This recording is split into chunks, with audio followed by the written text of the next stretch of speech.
Baba wethu onamandla onke ise wenkosi yethu Jesu. Siyabonga Baba ukuthi uphinde uhloniphe namhlanje. uNkulunkulu wethu ongcwele, uvumele inyawo zethu zize ebukhoneni bakho. Baba wethu othandekayo, sibonga uba usihloniphe ngobukhona bakho, ngepresence yakho. Baba wethu ongcwele, siyabonga kakhulu ukuthi asizile nje entabeni evutha umlilo, kodwa size kwi-fellowship nezigidigidi zengilosi. Baba wethu onamandla onke, egameni lika Jesu, and God the Father is the judge of all. uNkulunkulu wethu othandekayo, siyabonga moya oyingcwele ukuthi we have come entabeni yaseSiyoni. Khuluma nathi ke Nkosi, Baba wethu onamandla onke nangalesi sikhathi, ngoba awubahlanganisa abantu ingekho into.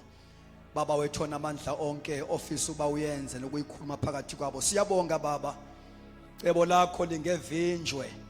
Baba wethu onamandla onke, uthe elakha ibandla ulakha phezu kwedwala, amasange hayidesa wakunalahlula.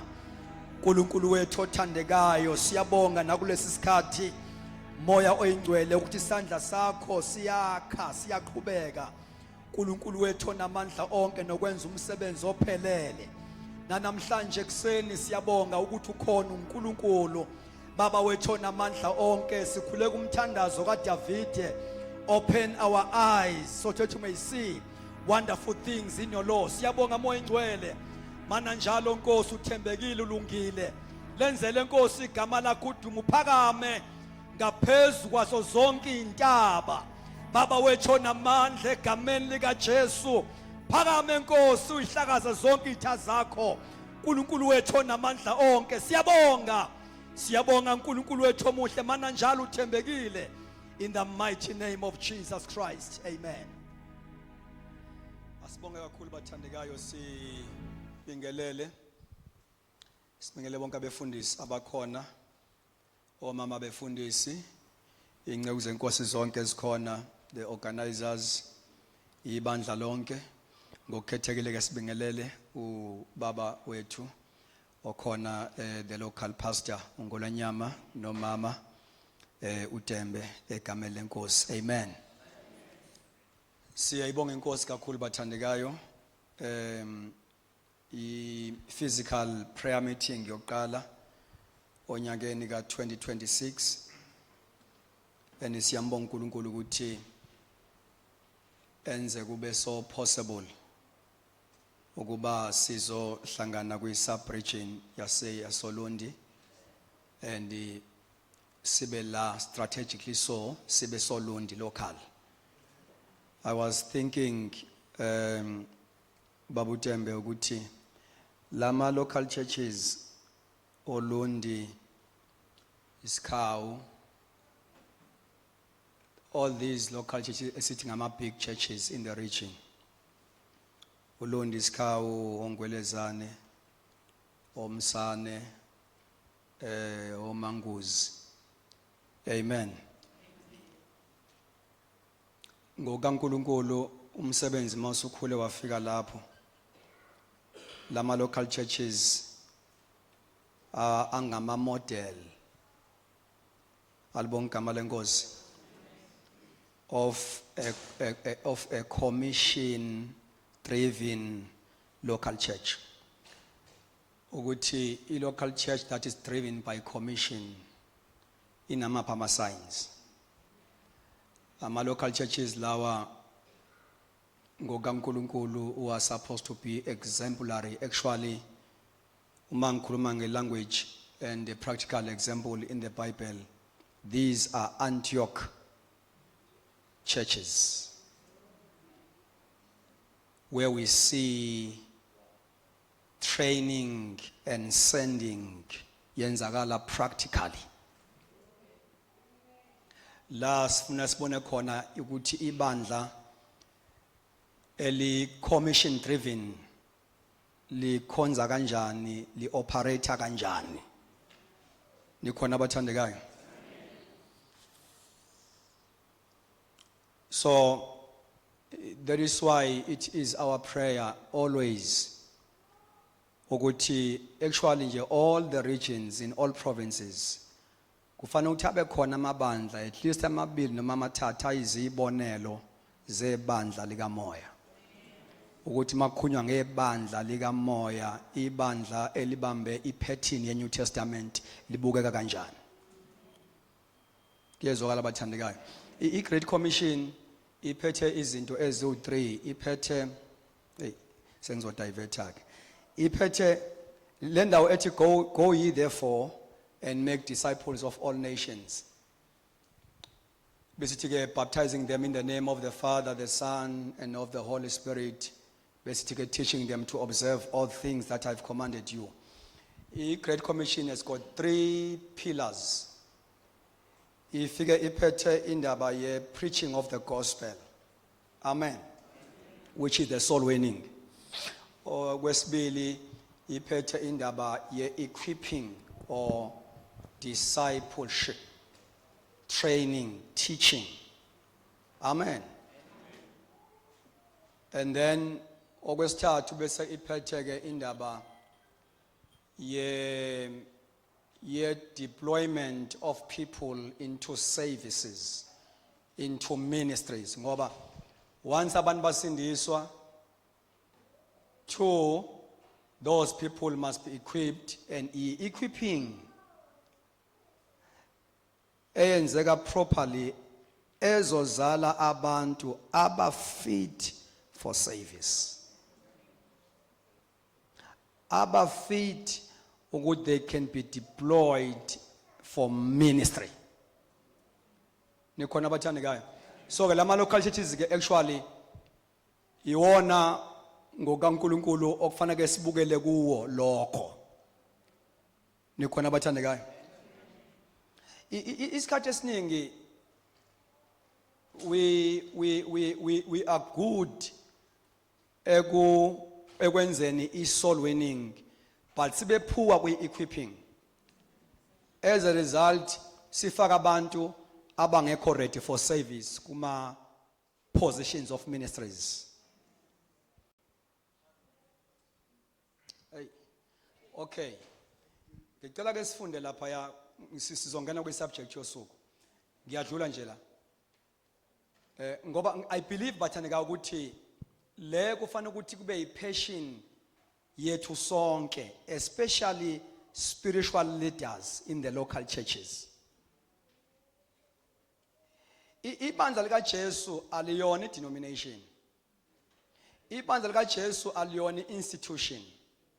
Ibandla lika Jesu aliyona i-organization. Is a spiritual body that must grow, liveze impilo, lithathe shape that is expected. Amen. That is very important, bazalwane. Ngicela ngifundela ngiyadlula abathandekayo sizokhuluma ngale theme esinayo for today. I believe ukuthi I won't belong. Ningibekezelele abathandekayo anginawo umoya wokuvutha. I'm going to talk. Ngicela ungifundela especially nge-New King James. Mayikhona ungafunda over the mic because kuya record. Nge-New King James ungifundele incwadi yezenzo, Book of Acts chapter number 14, ufunde verse 21 and 23. So lama verse awu2 asinikeza i-sequence yokwenza kwezinto endabeni ye-Great Commission. I-Great Commission umyalelo omkhulu uJesu awushiye nebandla. Do you know ukuthi uma ufundisisa kahle ukuthi uJesu ibandla ulishiye nani mayihamba? Uyabona nje umuyifundela nje ekhaya ku chapter 1 verse 8 ungafundi sizofunda ku chapter 14 ngiyadlula. Uthi hlalani emzini nizombathiswa amandla mama ngcwele sefikile. Bese ethi ke niqaleke after that. Amen. Nibe ngofakazi. You see? uJesu ibandla uma enyuka kalishiyanga neplan yokuthi niyozakha kanjani izindlu zamasonto. Ongekho kubuka nje izindlu zamasonto. kodwa kalishiyanga neplan yokuthi how to build churches or izindlu zokukhonzela. Akalishiyanga nama programs ukuthi uma nikhonza niyokhonza kanje. Ulishiye ne-commission. Ulishiye nani? Ulishiye ne-commission. So leyo nto isho ukuthi ke akuphelele bazalwane bami enkosini. Sikhuluma lapha nabantu abaneburdden yokuthandaza. And whenever we pray njengabantu who are intercessors, we must be specific. Akalishiyanga nokuthi how to build churches or church buildings. Akalishiyanga ne-program yokukhonza. Ukuthi mani khonza ke njengoba nginyuka nje seniyosala nikhonza kanje. No, ulishiye ne-commission. Ulishiye nani bathandekayo? Ulishiye ne-commission. Okusho ukuthi ibandla ningaba nawo ama-programs amahle okukhonza. Leyo nto alisho ukuthi lenza khona. Up until lenza i-commission. Ama-programs awasho lutho. Now kuyenzeka ukuthola ukuthi ke if ibandla likhula liya ngokuya lishifta lingabi nayo i-commitment kwi-commission lizicommit kuma-programs. Lingabe lisafuna ukusuka kuwona lizicommit kuma-programs lingazicommit kwi-commission.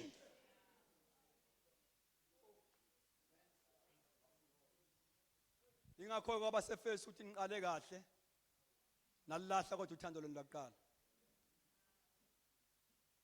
Alibonga igama lenkosi. Awufundeke uverse number 21. And when they had preached the gospel to that city and made many disciples. Iphila yokuqala kwi-Great Commission is the preaching of the gospel. Is there? When they preach the gospel. So that is all about soul winning. Amen.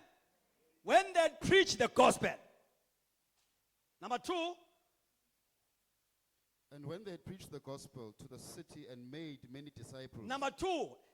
And made many disciples.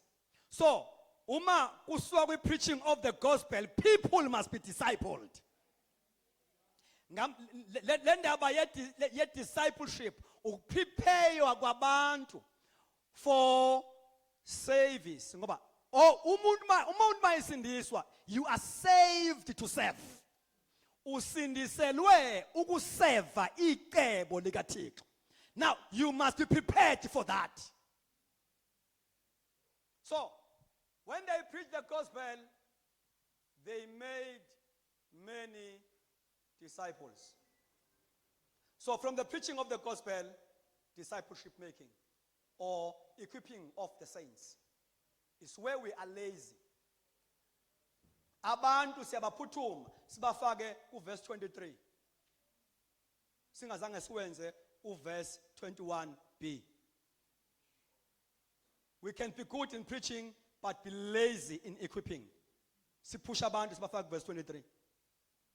Verse 23 ukhuluma nge-appointment of elders. Le appointment of elders isho ke manje ukuthi laba bantu abadiscipleshiwe now sebe ready to serve. It can be elders, it can be any service or any position of ministry in the local church.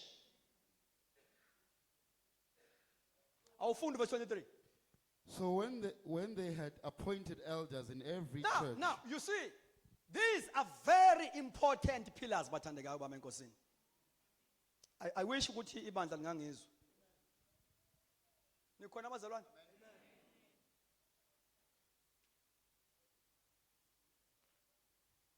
Ngicela insizwa ezo-3 zila ngaphambili. 3 young men saved.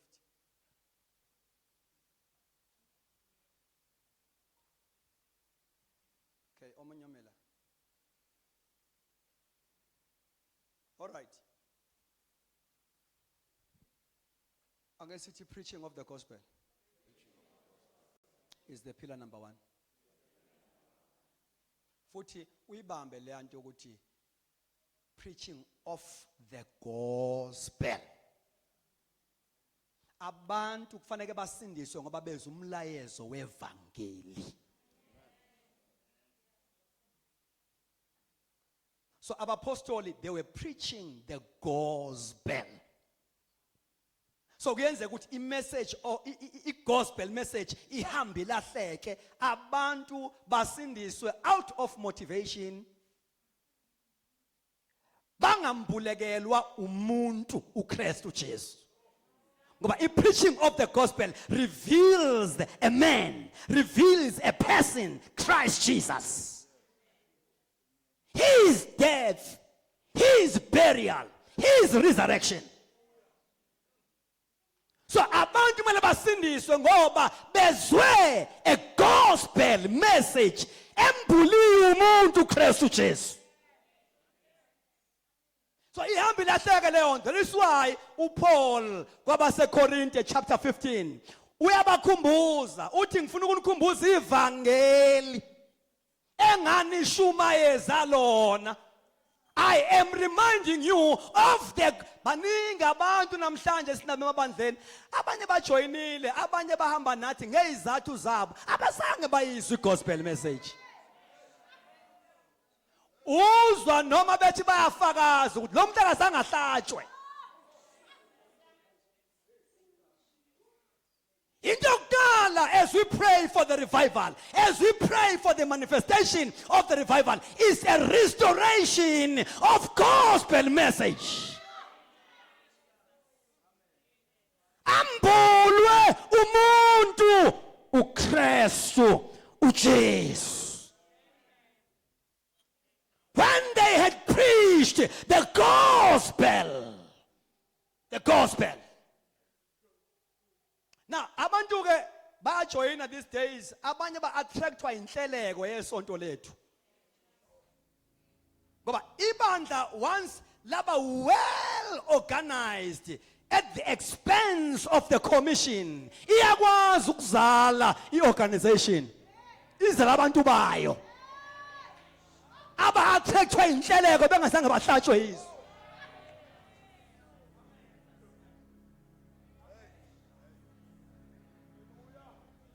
When they had preached the gospel. Step number one. The preaching. And let me say here, preaching of the gospel in a grace. Ehambisana nayo.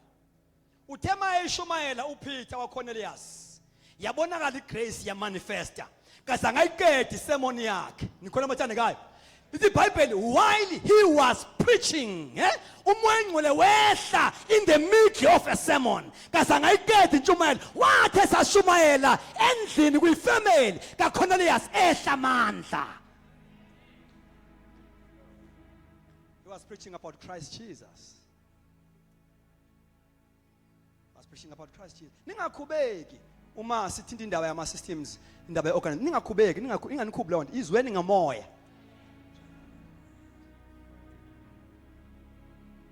Basinenkinga abantu abathanda isonto abangayithandi commission. You see? We're here for commission. And the founders of this movement, Faith Mission, African Gospel, Assemblies of God, they were driven by commission, not programs. Commission.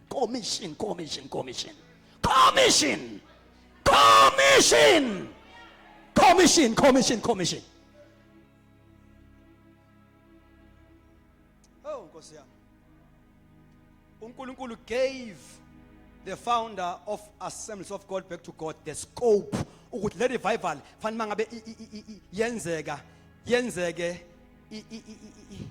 iscope sawo si how far, Africa, asho sonke, back to God. This revival must affect the whole of Africa.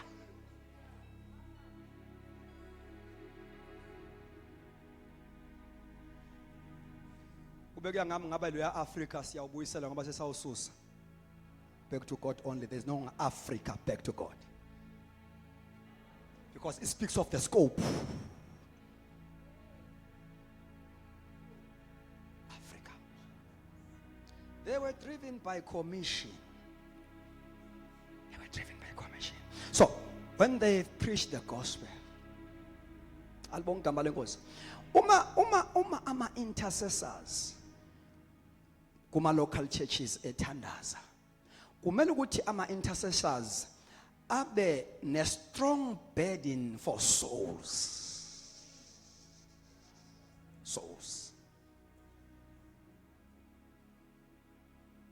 So then masebe shumayeleke kuthiwa ke they disciple. Praise God. Discipleship is all about equipping. Sengishilo bathanika, equipping la abantu abazelweyo. Hallelujah. And la we equipping kufanele mangabe bekhula bakhule into two dimensions. Bakhule baveze. There are two major areas of growth abantu mabekhule enkosini. Fan akhule aveze the character of Christ. Afe yena. Asho njengoPaul, it is no longer I who live, but Christ lives in me. So it discipleship, it deala no I.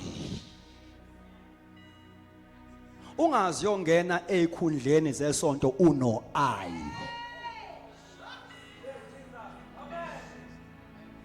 Umuve lapha ya weqe ungenela uzongena no I, kanti uI akasebenzi. When it comes to service, when it comes to ministry, ingakho beyibanga nezikhundla lezi bangena kuzo beno I. Ubonta ngeke umunye angenza ngaphandle kwakhe.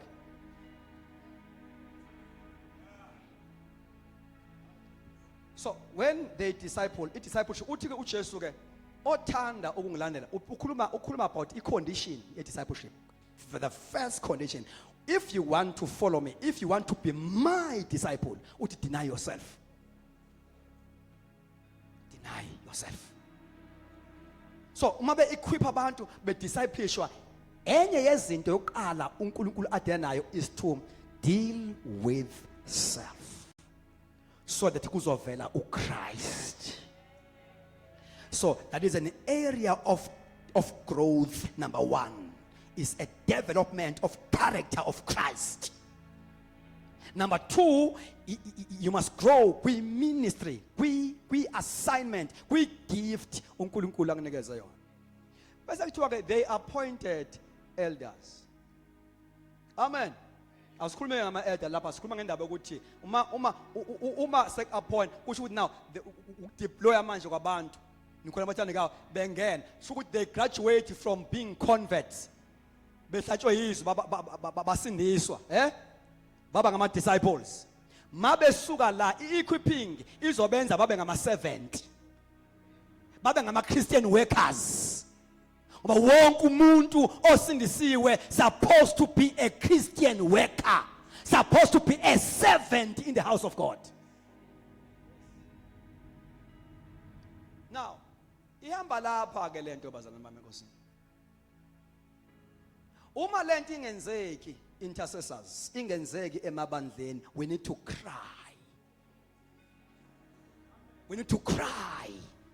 Sibuza ukuthi kanti yini business lebandla uma ingenzeki lento. Uma abantu kuma local churches bengasasindiswa kwandaba wayo kunabangenayo, siyobafaka emanzini amaningi singabazi basindiswa nini, besindiswa kobani, kwenze njani. Kwenziwe ilisi yabantu abayemanzini singazange sizwe testimony yabo. Sibe ibandla ke elifuyayo lonke uhlobo labantu. We need to cry. We need to cry. We need to cry ukuthi uNkulunkulu kule revival akabuyise ebandleni izinseka for souls. For souls. And indaba ye soul winning eyawo wonke umuntu osindisiwe ogcwaliswe ngamandla kaMoya Ngcwele. Eyawo wonke umuntu osindisiwe ogcwaliswe ngamandla kaMoya Ongcwele. La ku equipping kungena the church leaders, the fivefold ministry, ibona who are responsible to equip. But they come with an apostolic doctrine. They come with a sound doctrine. Now, a doctrine that is transformative, that is able to affect a belief yomuntu, and a belief affect a behavior. It is an authoritative doctrine. Hallelujah. Abantu abakhela ibandla belakhela kuKristu. Bengalakhela ecaweni, belakhela kuKristu. Bakha abantu babakhela kuKristu. Niyazi abathandekayo? Benze njani? Babakhela kubani? Ngoba i-5-fold ministry yenza lowo msebenzi. I-equip abantu ibakhe yakho umzimba kaKristu. You see, bakha abantu bengabakheli icawa, babakhela. Oh my God. Ukuthi babe ngama usable vessels to carry out the Great Commission. Bakha abantu ukuze at the end of the day babe ngama active members in the body of Christ. Ngoba that is a first ministry. Okufanele ukuthi ungene kuyo, kufanele ukwazi uku-operate kuqala as a member in the body before uzo-operate as a member in the organization.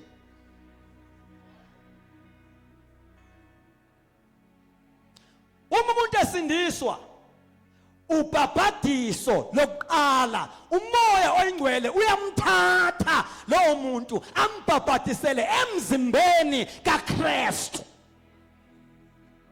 Even before I join isonto, uba semzimbeni kaKristu as a member, now we are members in the body. Singamalungu emzimbeni. Now it speaks of a function, it speaks of a role, it speaks of a responsibility, because alikho ilungu esemzimbeni wakho for ukuhlobisa umzimba. Ilungu nelungu linomsebenzi o special no specific. So lento ethi uyilungu emzimbeni isho ukuthi unomsebenzi, une-assignment, and number 2 isho ukuthi ubalulekile in the body of Christ. But alikho ilungu eliba useless. Now when people are equipped, into God equipping, activate what you call membership ministry. All members in the body of Christ locally must become effective first as member in the body of Christ. Fanele sibone qala ukuthi unikezweni for ibandla, not for us as organization, for ibandla.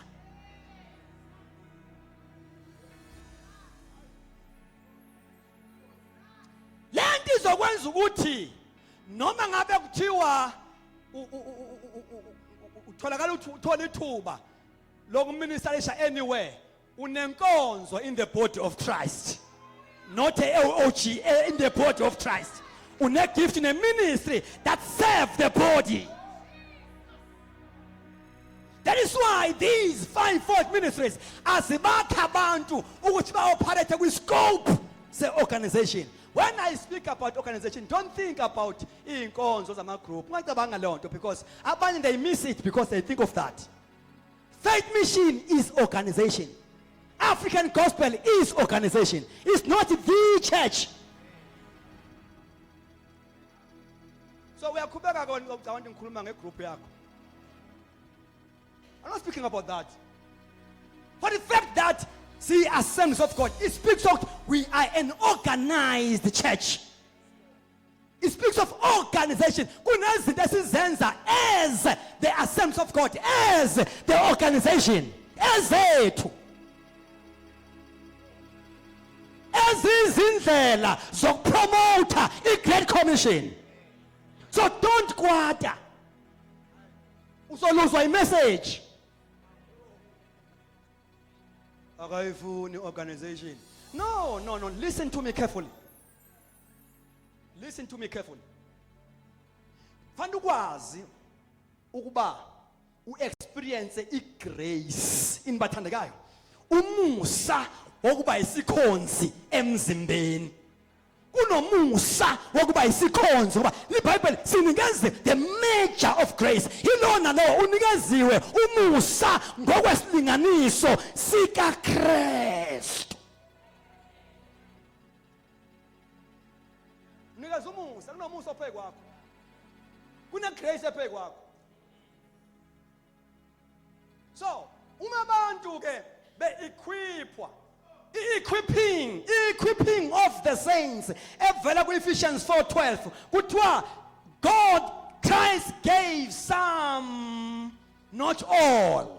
Because these are leadership ministries. We can't be all leaders. So inkosi abantu who are leading the work, ibanikeza amathuluzi okwakha umzimba. So apostles ithuluzi, prophet ithuluzi lokwakha, evangelist ithuluzi lokwakha, pastor ithuluzi lokwakha. Lama thuluzi awu-5 afuneka onke ukwakha umzimba. Ayikho inhle ngakhiwa ithuluzi elilodwa uyiqede.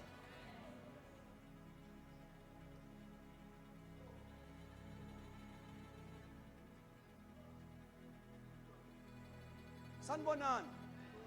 Sanibonani. Ake sithi ayihlome.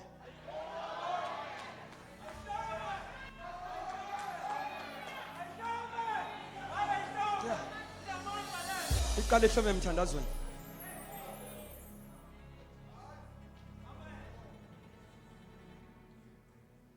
There is a grace that is upon you to operate as a member in the body of Christ. Kufana ukuthi uma icawa as an organization ikhipha kuma roles athile kodwa ungashiyeki kuba isikhonzo emzimbeni. Uremain uyisikhonzo emzimbeni. Noma ungasabanga isikhonzo organizational but ube isikhonzi emzimbeni. Akekho ngakususa kwi function yakho in the body. The body. The body. Wesikhonzi emzimbeni kaKristu. Ukube niyazi ukuthi nigcotshiwe bathandeka bami enkosini. Ube niyazi nigcotshiwe. Yingakho usathana akayifuni what ngizoyithini lento? The proper and full operation of the fivefold ministry. Proper full operation. Ngoba laba abakhi yini bathandeka, these are builders. As long as uPeter esejele, ukuboshwa kwaPeter kusho ukuboshwa kwe-apostolic ministry, not umuntu. Not umuntu. Ibandla labona ukuthi no, we cannot make it. Kunale gift eboshiwe. Kuthiwa lamkhulekela ngesineke. Na kunezinto okumele sizikhulekele ngesineke. Kunezinto okumele sizikhulekele ngesineke. Ngoba siyazi ukuthi wenzani uSathane uma evala ioperation yama gift kuma local churches. Siyazi ukuthi wenzani uSathane mayevala a full operation yama ministries. Ubamba umzimba ukuthi ungakhuli, ubamba umzimba ukuthi ungangeni kwi-commission. Kwangaboshwanga umuntu, kwakuboshwe isipho. Angithi waqala wabopha uJames. Hey, ibandla ngathi liyaziba nje. Hayi. uHerod wanyuka wabopha uPeter. Lathi ibandla no, not this time. Not this time. Layivalela. Akumnandi kubantu abane clue yokuthi yini okumele ngabe yenzeke ebandleni.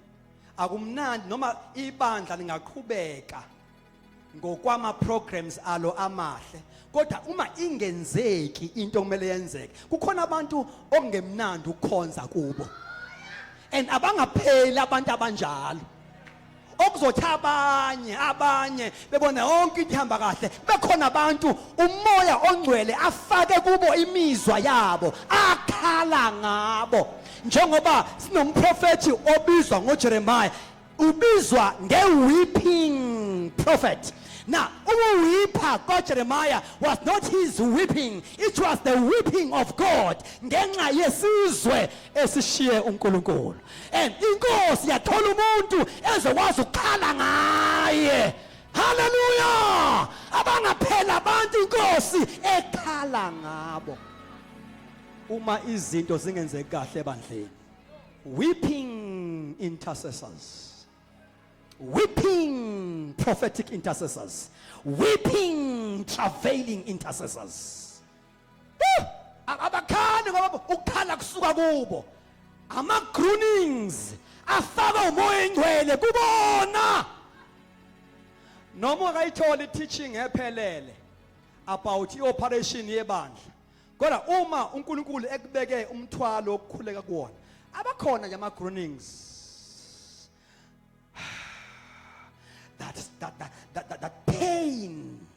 Umoya ongcwele akunikeza yona as you pray in your closet. Kwesinye isikhathi ngenxa ukuthi you are not well educated, uyibuza umbuzo ukuthi why now uma ngithandaza now kukhona into engibambayo njengoba this travailing prayer ifaniswa nowesifazane okuyilabor otravelayo to give birth. Akwenziwa hit and run. Kumele lawo ma pains azoqedwa ukumanifestwa kwengane.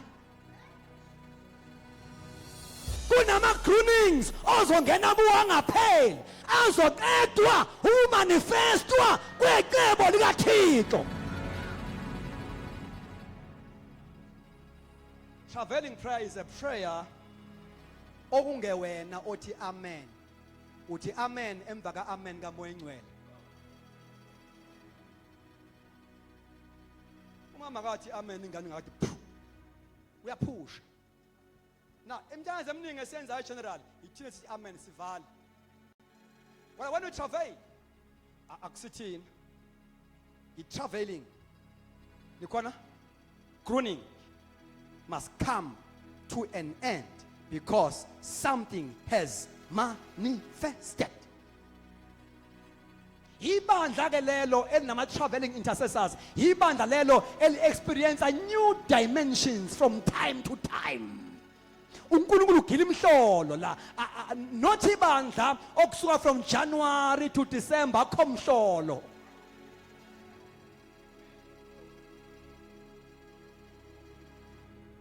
Ibandla with traveling intercessors, ibandla lemhlolo. So sengihambe isikhathi eside ngenza I-off ramp enginikezwa uMoya Engcwele. Laba kubona abefundisi besonto aba equiphayo. Sanibonani? Zithunywa zika Jesu ezibizelwe ebandleni lakhe, the whole body. Bafaniswa nesandla.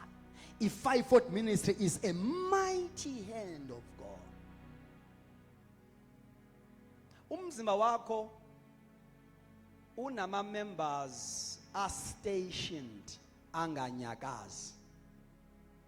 Like iso lokwazalwa lilali khona. Akwazi ukuthola selithinta kwezinye indawo lilali khona. Indlebe ila ikhona and all other members. So these members are stationed emzimbeni wakho angamuvi. Asho zisho ama spiritual gift lawa awu9 are limited ukhonza kwawo kwi local church emzimbeni oyi local church. Awanyakazi ngeke ngoba unesipho sokuphulukisa bese thubizwe inkosi uyaphumela umsebenzi wenkosi. Ngeke ngoba une gift of prophecy you can interpret tongues, you can release a prophecy bese it's a calling. No, it's a call, but a call that is limited to operate within the scope of the local church. Kunomehluko phakathi kwama gift nama ministries izinkonzo. Nikhona bathandi ngayo. Ini izinkonzo ama ministries. Ama ministries akuwona ama gift that are limited to the operate kwi local church. Ama ministries ke sikhuluma ngalawa Ephesians 4:11 esithi ke ngokwe language yethu abefundisi. Nikhona bathandi ngayo. ingakho bayashintshwa. So if 540 ministry ke isandla, it's not just a normal gift. Isandla yingakho ke emzimbeni wakho, it is only the hand esikwazi ukuvakashela wonke umzimba wonke. Ugezile isandla, ugqokile isandla. Now if 540 ministry isandla uJesu aprepare ngaso umakoti, ingakho uthi uPaul as one of those 540 ministry uthi ngiyashisekela ngokushisekela kaKristu ukuba nginendisele kuKristu intombi emhlophe engenambimbi engenasidla, ngoba unikezwe inkonzo yokuligeza ibandla ngedoctrine yokuliprepare. Ngamagama yena unesiphetho, unevision, unesithombe esiphelele ukuthi at the end of the day kumele libe nje leli bandla.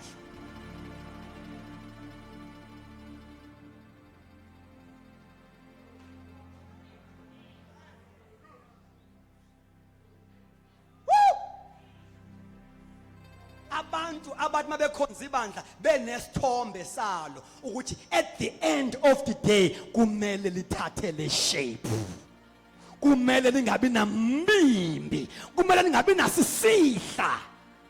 Bayaqhubeka bayakhonza benza ama programs kodwa Paul bathi kodwa up until Christ is formed we are not happy. Banento ethi up until Christ is formed in you we are not happy. Ningawashaya ama target nenze yonke into, but up until Christ is formed, up until Christ is formed. Banaleyo nto ngebandla nikhona abathandekayo up until Christ. Ngoba ababizelwanga ecaweni babizelwe ebandleni, the body of Christ. Shaka no say the body of Christ, the body of Christ. Up until now kufuneka abantu ke abanjalo nikhona abathandekayo. Uma sikhulekela iregion yakwaZulu sithi inkosi yandisa lezo zisebenzi ezineyintseka zikaJesu, yandisa kusukela komandeni koshaya phansi kwamanguza, yandisa abantu abazolikhonza ibandla bephethiphetini how to build the church of Jesus, abazolikhonza ibandla bephethiphetini abayinikezwe uJesu how to build the church of Jesus up until Christ is formed in you. Woo! Oh. Oh. Oh. Oh. Oh. Oh. Oh. Oh. Oh. Oh. Oh. Oh. Up until Christ is formed. Kola mashantala. Henta pakatola. Ilando shakapala. Njengoba sihlangene lana nje sise labor ward kuzozalwa izinto ngegama lika Jesu sise labor ward. We are here to give birth to new season, a season with the vibe of the Holy Spirit. Up until Christ is formed. Oh my God. Shandala kabadosh. Bentele manda suka. Lendele menesia. Uli kapalanda zode. Now, uma ngabe sithandaza as intercessors, we must pray the informed prayers. The informed prayers. Singathandazi haphazardly. isizini esikuyona ma intercessors akweregion yakwaZulu is very crucial.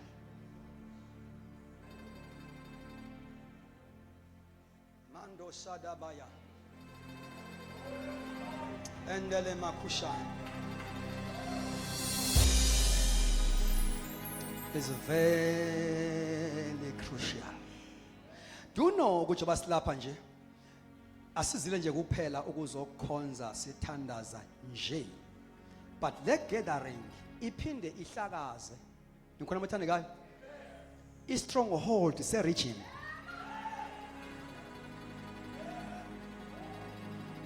That is why the devil hates the organized prayer. But it is where the collective prayer eyenziwa ibandla ekwazi ukumanifesta izinto ezo challenge even opposition ye Great Commission. It was a collective prayer eyenziwe ku chapter 4 kuncwadi yezenzo, eyenziwe ngenxa ye threat ebiyenziwe labantu abathunywa uNkulunkulu. Mabekhuleka bathi nika ke Nkosi asikhulekele ukuthi ba protect manje ngoba laba ngonkunzi kayihlehli banikeza isibindi noma ikhona iopposition banika isibindi na bathandaza leyo prayer inkosi yehla inkosi kuthiwa after they had prayed the place where they were assembled together was shaken. Now sizothandaza umthandazo ozoshake the foundations of Zululand. Hallelujah! Hallelujah! Nika Nkosi ingcebo zakho. Nika Nkosi ingcebo zakho ukuba zishumayele ngesibindi. Zingashumayele ukuthandwa kodwa zishumayele ke nika Nkosi. Nika konta pakatula sa nika Nkosi ingcebo zakho. Uyazi ukuthi zikuphi? Zisemgedeni nogcobo lokurelease oJoshua. Zisemgedeni nogcobo lokurelease oJehu. uElijah ngenxa yefiye esaba ngenxa statement esikhunya uJezebel esenze great exploit wenza umsebenzi emkhulu wathandaza kwehla umlilo. What a prophet, what a prophet who was able to challenge the whole prophets of Jezebel, 450 against one man. He prayed kwehla umlilo wakonzuma umnikelo. Kuyezwakala abathandekayo, but umfazi ogcotshwe esihogweni by the name of Jezebel, who was strategically positioned to marry as a queen, to influence a governmental system of Ahab, wakhipha statement. Hallelujah! Wakhipha statement esiya kuElijah umprofeti. Glory to Jesus. Ukuthi mangabanga kuwe kanjalo njengoba wenze kwaprofeti bami, uma ngabanga kuwe kanjalo, hayi wagijima uElijah, wagijima assignment ingakapheli, wayemgedeni wawuthanaza umthandazo one item engekho kwiprogram kaThixo ngaye, wakhulekela ukufa kanti uNkulunkulu akanayo agenda ukuthi lo muntu angafa. Kuze kube namhlanje akafili uElijah wathathwa ngoba ifrustration iyakwenza ukhuleka umkhuleko obhedayo uheme ungabi in line with God's purpose for your life. Wakhulekela ukufa, inkosi yathumela ingilosi yamshaya emahlombe. Glory to Jesus. Yadlalela ke asingene obufa vukudle ngoba uhambo makhoshanta pha hela mashanta sukuhle uhambo luselude iyaqhubeka iagenda yathi lalela Elijah ngisafuna ugcoba uJehu ngifuna ugcobe uElisha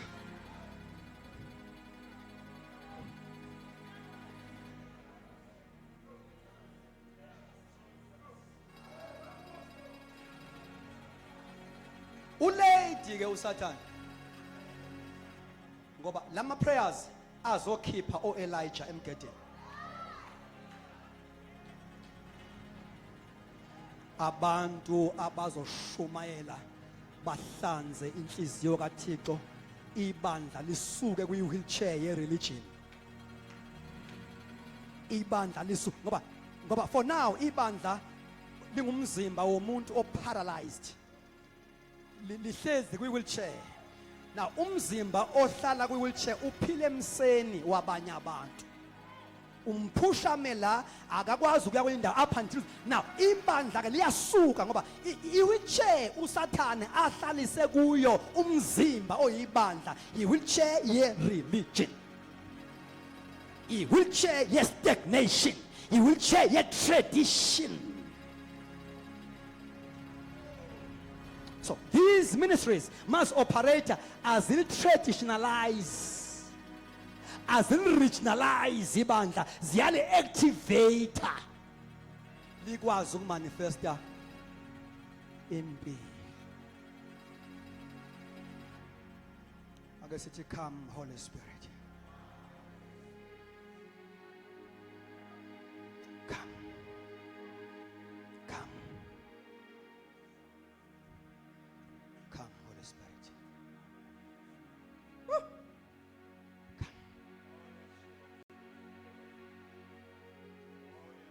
Isikhathi lesi sokuba kugcwaliseke zonke iprofetho. My God, don't look down upon yourself. There is a great deposit uNkulunkulu ayifake kuwena. Sizobona uNkulunkulu esebenza ngabantu. Uyabona uMark 16:17, those are just minor things. They are just minor things. Okufanele zenziwe yibo bonke abakholwayo. Hayi abefundisi. Those are just minor things eziyisign nje ukuthi nokho ibandla liya equip. Kuthiwa these signs shall follow those who believe. Kuqala kuthiwa okholwayo abhabhadiswa. Amen. Uyosindiswa. Bese ethi uverse number 17, lezi zibonakaliso. Kusho ukuthi ziyakwazi ukukulandela noma kuthiwa usindiswa izolo uma nje well equipped and une clue of your role as a member in the body. As a member in the body of Christ, une authority even before you fast to cast out devils. As a member in the body of Christ, une authority even before you can fast to lay hands upon the sick and recover. Unelungelo as a member in the body of Christ to pray in new tongues. As a member in the body of Christ, une privilege ukuthi ungakudla okubulalayo kodwa ngeke kwenze lutho.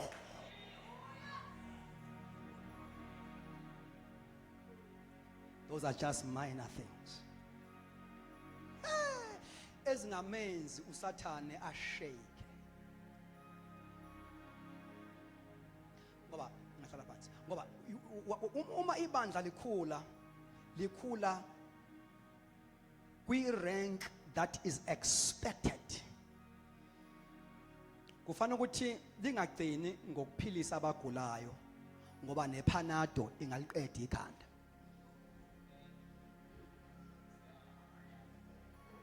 Those are minor things. Those are minor things. Kwesikhathi ke sithuswe ukubona umuntu emanifesta ehambiswe kwenyoka la masikhulela abantu. Sithi those are minor things. Kufanele those are lower level of spiritual warfare, very lower level of spiritual warfare. Hallelujah. Now ibandla malisendaweni kufanele likwazi ukukhula lenze uGenesis 1:28 libe fruitful noma kuthiwa lakhele endaweni edry. Ngoba leli bandla elikamoya ibandla eliapostolic. Actually uGenesis 1:28 siyabona kancane. Ama-theologian can phikisa me. I don't have a problem with that. But whenever I read Genesis 1:28, I see the marks of an apostolic church. Ibandla eli-apostolic. Ngoba leli gama la-apostolic lisho to be driven by commission.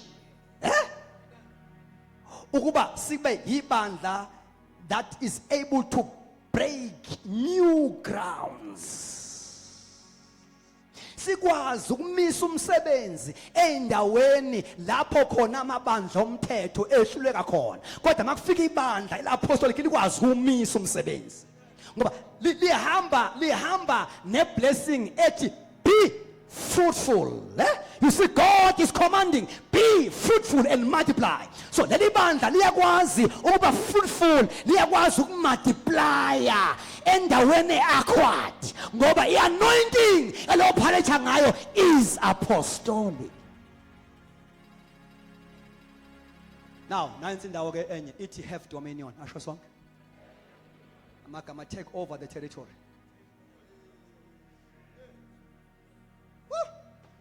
Sidlule kutheni sikhipha amadimoni. Kodwa angenza example basoloni nje, sisoloni ulundi lonke silibambe. Ulundi lube sezandleni ze local church yakwa D. Sithi take over the whole territory. Ngama sesikwazile manje ukuthi sidile nama gates, the gates, those strongholds labo abahlezi kuma gate endawo yaSolundi sikwazile ukuba remove sa occupy endaweni yabo. Ngoba le ndawo ethi possess uthi uNkulunkulu kaAbraham inzalo yakho iyoba ngangehla bazolwane uthi ke inzalo yakho iyonqoba asho sonke inzalo yakho iyonqoba amasango ezithazayo. That is an expected standard of spiritual warfare. Ibandla eline dominion kufanele likwazi ukunqoba amasango aSolundi. Mangabe ulundi lwathengiswa kwenziwa ama vows ngama agents of darkness ukuthi ulundi lonke luyoba isigodlo sama drugs. Now siyalisusa ke lelo demon emagedeni aSolundi sipossess amasango. Hola mashante kola makulisi anda sipossessa the gates. Glory. Amasango ila kuhlala khona abantu, the counselors, abantu abaphethe idolobha bathethe indaba emasangweni.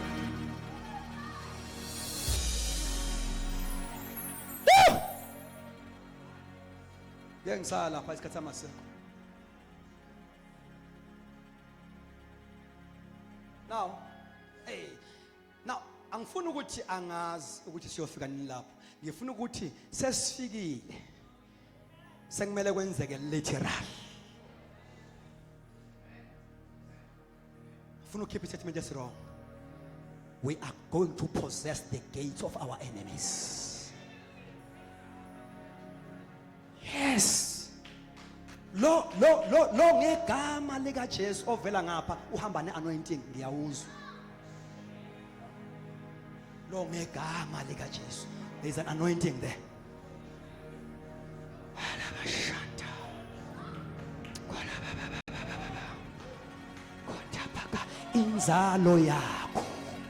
Inzalo yakho Abraham iyonqoba amasango ezitha. Kunezitha ze-region. Glory to God. Ezivali move kaNkulunkulu. May the church arise and possess the gates of Zululand. May the church arise. Kola masuka pala. Ngizumlilo, ngizamandla, ngizwa umoya oyingcwele ngegama likaJesu is raising prayer warriors, abantu who are going to possess the gates. Singama ngezinyawo siyathandaza. Penta pakatola basha. Hela baba baba baba baba baba baba. Ketapala. Sigala manje siyapossessa. Sigala manje siyapossessa. Ibandla lonke liyathandaza. Kenta paka paka paka paka. Entepele kadabosha. We are pulling down the strongholds ezibambe region yonke. Shababababababababa. If you feel like moving from your chair, you can move. Yes, yes, yes, yes, yes. Yes, yes, yes, yes, yes. Siyathandaza. Siyathandaza. Singanyakaza sonke sigole lendlu. Ke siphatlaze. Ke siphatlaze. Ke sigilize. Kentapa. Hela mashuka. Rapapapapapa. Repepepepe. Zika papapapapa. Yala bababababa. Ikhonja ngizwayo. Ikhonja ngizwayo. Ikhonja ngizwayo. Ikhonja ngizwayo. Negama likaJesu. There is a shift in the realm of the spirit. There is a shift. There is a shift. Tandaza. Yes. Yes. Yes. Yes. Yes. Shamantola. Pentakapala. Ngizumlilo. Ngizumlilo. Ngizumlilo. Ngizumlilo. Rababababababa. Pepepepepepepe. Shatapapapapa. Pentakapakapakapaka. Elimakusha papapapa. Arise, oh army of the Lord. Arise, oh army of the Lord. Elabashante. Kentapapape. Ikapalabashanta. Mfumelu moingwele. Ati train your hands for a war. Mfumelu moingwele. Ati train your fingers for a battle. Kolabashanta. Ziyadiliga. Indonga ika Satan. We are pulling down the walls of Jericho. We are pulling down the walls. The walls. The walls. The walls. The walls. The walls. We are pulling down the walls. Alamakushanta. The revival is manifesting. The revival is manifesting. Ramantola. Entekepala. Kula baba baba baba baba. We are turning upside down Zululand region. We are turning it upside down. Kalabashanta. Helelelele suka papa. Rapapapapapa. Iyafuneka. Imthombe egijwe ngamafilisi. Iyafuneka.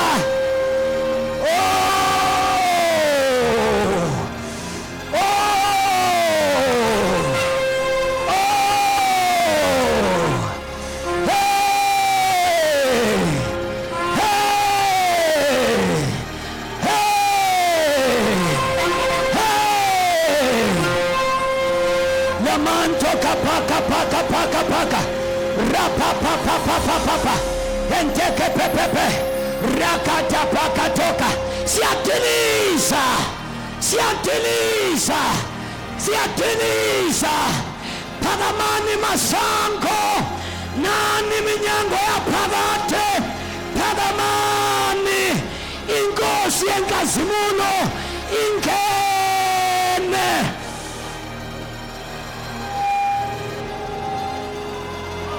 going to pray for people.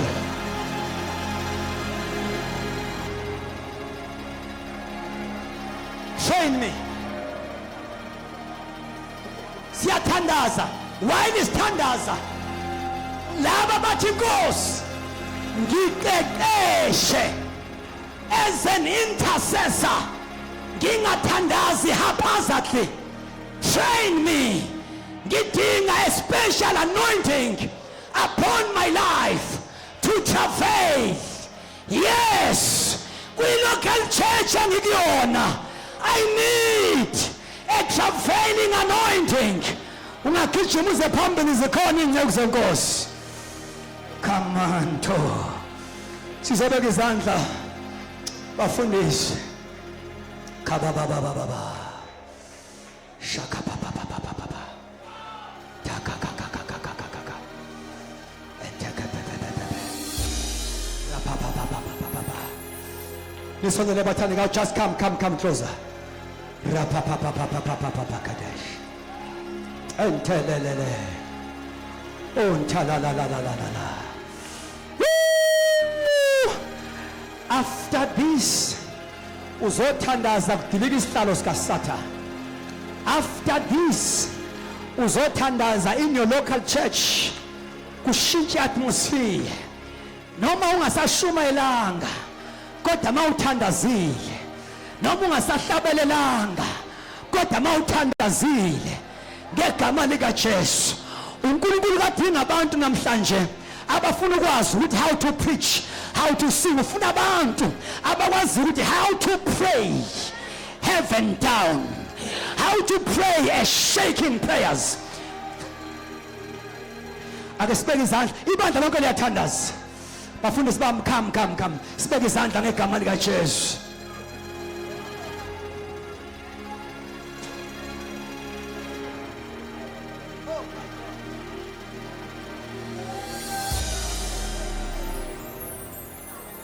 Baba shantala kabash. Ikhona uNkulunkulu ayenza namhlanje. Hallelujah. Hallelujah. Hallelujah. Obala la sa. Kabala bala bashande. Ukanda la soli asuka. Ontala la ushada baya. Woo! Hey. Shamama nani kabasuka la basha. Endele kebe suka palasia. Yes. Kabala la so de koshana. Woo! Shama kapala baba. Yenzeka lento. Yenzeka. Ondele ni masu ni kantalina. Unti kamanto ni haza. Entele kedusia. Shani kadaya koshentele. Kapala la sokata. Eli hasumi hakapas. Okantala. Entele kandoshi. Shukini handa zukapala la sokapala. Entele so.